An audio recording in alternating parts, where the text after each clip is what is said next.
Ngomong bagi nasi dia tu. Okey, cukup.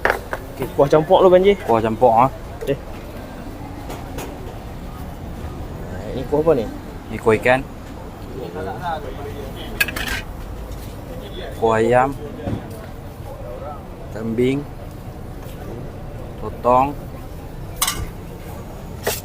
Kuah ayam bawang. Boleh. Itu kuah apa? Kuah daging.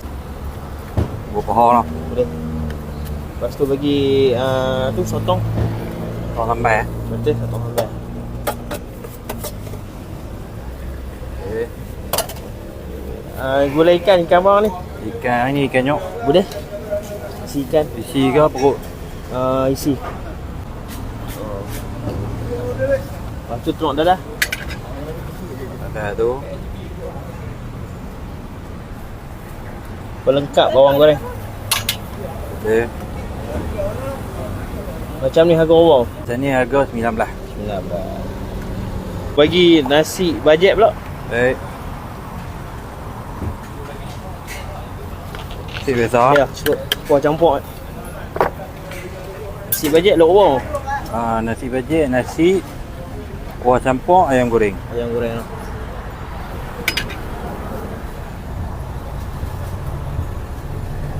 Okay.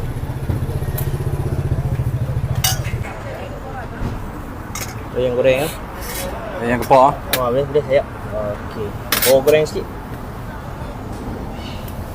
Macam ni harga bawang? Macam ni 6,5. 6,5. Fit biasa ah. Betul, biasa. Banji punya.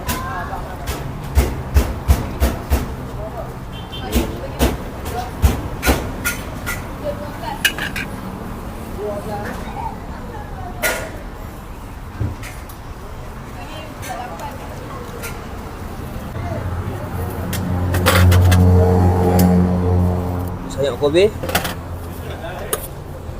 Sotong kari dah. Potong kari lah. Boleh. Sotong kari satu.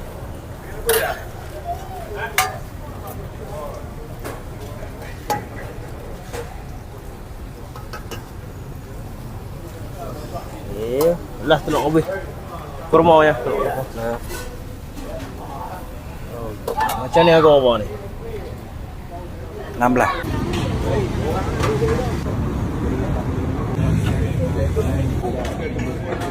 Waktu niaga kita kat luar ni 6 sampai 11 malam.